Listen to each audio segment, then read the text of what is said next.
What's good in your hood? It's your man RD in the place to be, baby, on the mean A streets of Texas. Wow.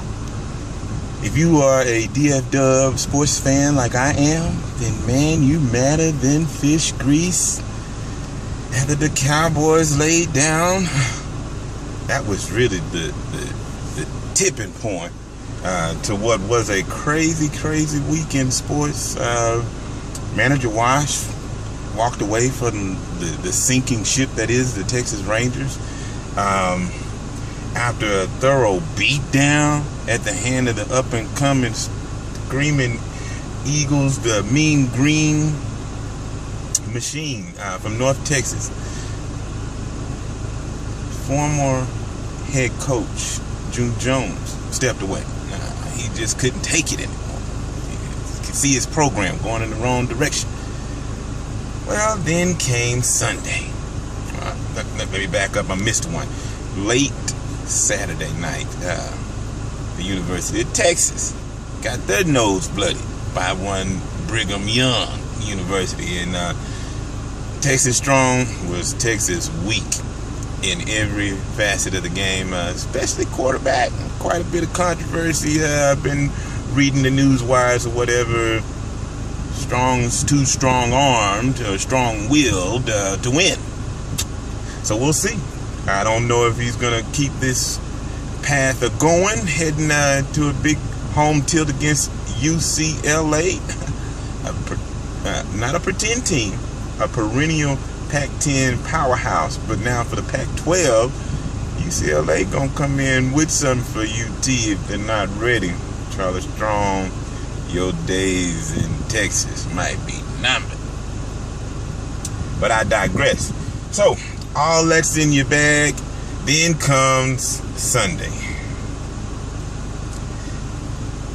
Man, it was gravy at the Boss Hog Bowl, y'all. We were out there. It was a little redder than expected, especially for an opening day game, a season opening day home game in the proud true blue nation. We didn't get out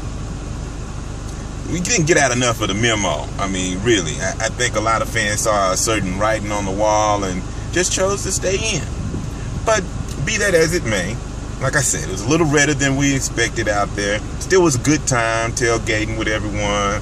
But then the game started, and no sooner than the players were announced and the kickoff had completed, the Cowboys took the field. The 2014 Dallas Cowboys took the field. I think they had two plays in that first possession. A false start and then a fumble. And they were down 7-0. Then came the Tony Show. And this was a Tony Romo that everyone was, on the fence about, suspect, thinking, is it going to be better? Is it going to be worse? Probably worse, simply because he's coming off a second back surgery. They sidelined him through all of the offseason, most of the preseason. He didn't get many reps, yada, yada, yada. And this boy, oh, wow. Like I said, he started playing like it was 2007 again, maybe even 2006. And he was chucking it all over the place. He couldn't run. So you've got a bunch of sinking, sad duck balls being tossed about. You got receivers, perennial all-star receivers being almost decapitated. And it was a basic tip drill for the Niners. 3 interceptions to start the season. And a 28-17 drubbing at the hands of the 49ers. Now, statistically, if you want to check the box score, Cowboys were good in a lot of areas. Special team, defense, unexpectedly. But the defense couldn't play because the offense kept making mistakes. And without those 4 turnovers, 1 fumble by DeMarco Murray, and 3 Tony Romo pick specials, I don't care who you are. You're not going to really overcome that with too much ease week to week in the NFL. You're just not going to. So, be that as it may, we had a lot of stuff to kind of be upset about. in the DFW area. But it's Tuesday. It's time to shake off what was last week and put on a happy face, because there's still another game to be played.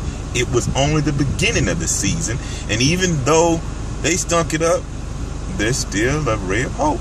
I mean, the NFC East finished the weekend 1-3, and the lone team, the Philadelphia Eagles, that won, they had to come back with a fierce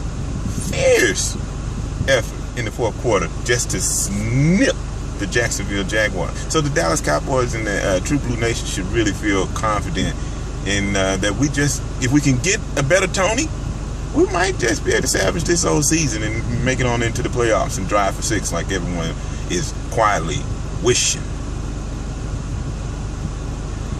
But you guys already know there's been much ado about nothing in regards to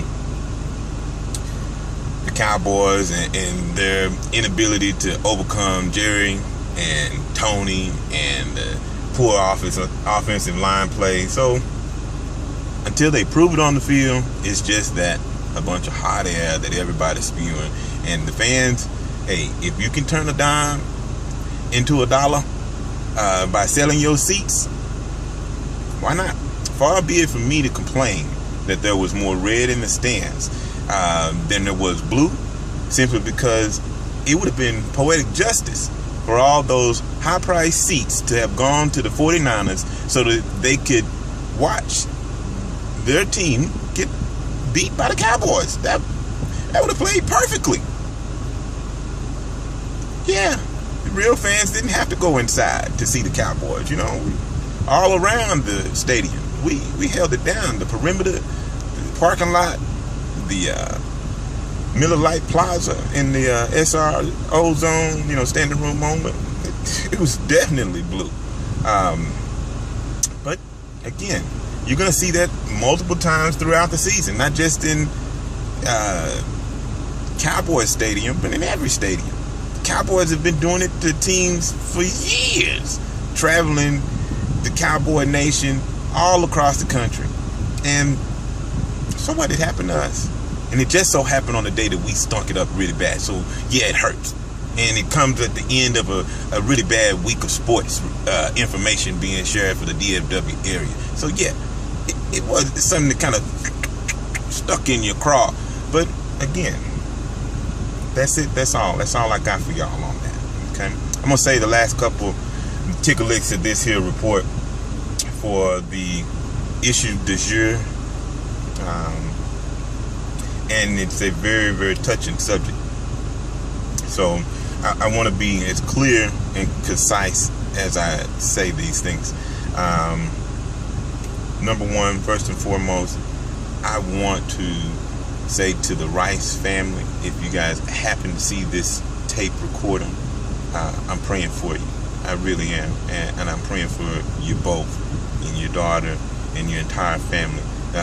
What you guys have had to endure is just really, it's unfathomable, and only God's love and grace will see you guys through it. So you're in my thoughts and prayers.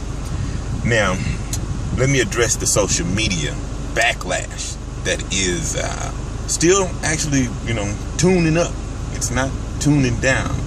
They got real turned up after the video was released of the elevator situation that happened with the Rice family. TMZ Sports, they're calling themselves now, had another coup, you know, after they bust out Donald Sterling earlier this season, or this past season in the NBA. They then hit another winner, and they got the tape of the Rice situation in the casino back from February.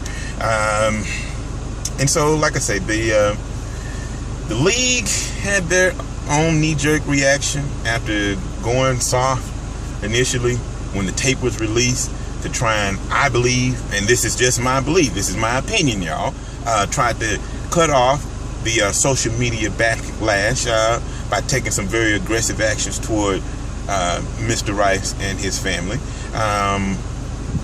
And this vitriol, it was venomous and vicious all throughout the evening, to such a degree that folks were, in pretty high-ranking media folks, were calling for the heads of the NFL as well, in addition to the knee-jerk, indefinite suspension and contract termination of Ray Rice's contract with the Baltimore Ravens. In addition to that, they want to see heads roll, management heads from Goodell on down in the NFL. But protect the shield, they will and they must.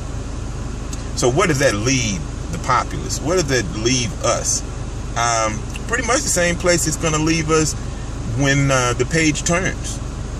Just like many things that catch our attention in 2014, we're hot button on it as it's happening, as it's crackling, as the flames of the fire are burning. We're all over it, but all for our own vicious gain. When the next big thing comes up, no one's going to remember that there are thousands of women being abused, not only in America, but all over the country, all over the world. And a lot of it's done by men, some of it's done by women, most of it's in a domestic scenario, some not so much. But what's really important is the fact that we all must change together. We need to have change, and so we must have a positive dialogue, but we have to stop yelling in order to hear the other person. So, if you guys want to have something to say, if you want to have your say, don't just tweet about it or get on your Facebook and chat about it. Get out in your communities. Go to your churches. Visit a woman's shelter. See the real deal effects of domestic violence, and then make a difference. All right? That's it. That's all I got for y'all. Take care of yourself and don't hurt nobody else. It's been your man RD. Peace.